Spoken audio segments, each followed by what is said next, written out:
আসসালামাইকুম এভরিওয়ান, সবাই কেমন আছেন? আশা করি সবাই অনেক ভালো আছেন। সকাল 6টা 25-এ ঘুম থেকে উঠেছি। আজকে কোরবানি ঈদ, সবাইকে কোরবানি ঈদ মুবারক। সো আমি সকাল সকাল উঠে গেছি বিকজ অফ আজকে অনেক অনেক অনেক কাজ করতে হবে আমাকে।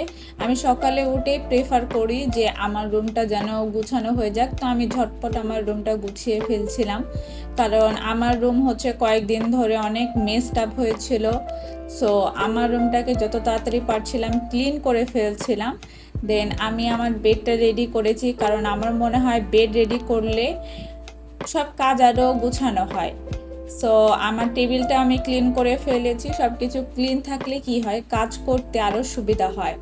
তারপরে আমার আশেপাশে যত কিছু আছে আমার রুমের সব কিছুই আমি যতটা পেরেছি ক্লিন করে গোছগাছ করে রেখে দিয়েছি। তারপরে যেহেতু চাঁদ রাতের আগের দিন মেহেদি দিয়েছিলাম, তো মেহেদি স্ট্যান্ডটা আপনাকে দেখাচ্ছিলাম। দেন হচ্ছে সেমাই বানানোর টাইম। হচ্ছে এইখানে আমি সেমাই দুটা রেডি করছিলাম, তারপর সেমাই রেডি করে ফেলেছি।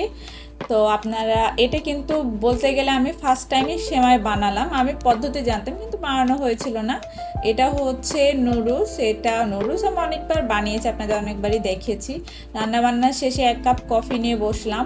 কফি খেয়ে প্ল্যান করছিলাম যে আরও কি করা যায়। সো আলহামদুলিল্লাহ আমাদের কোরবানি ডান হয়ে গেছিল। আমি কোরবানি কাটা বা এগুলো কোনো কিছু দেখাইতে চাচ্ছিলাম না। সো আমাদের কোরবানির মাংস আমার আম্মু অ্যাজ অলওয়েজ প্রত্যেক বছরের মতো কিভাবে কি করবে, কোথায় ডিস্ট্রিবিউট করবে এটা রেডি করবে। এবং আমি এই ফাঁকে মাংস রান্না বসিয়ে দিয়েছিলাম। তারপরে হচ্ছে আমাদের যে কষাই ছিল, আমাদের কষাই খাওয়া দাওয়া করছিল, তো সেখানকার একটা ছোট্ট ক্লিপ নিয়েছিলাম। তারপর আমারও সুযোগ হলো দুপুরে খাওয়ার, তো আমিও বসেছি। দেন খাওয়া দাওয়ার পর একটু ড্রিঙ্কস না হলে চলেই না।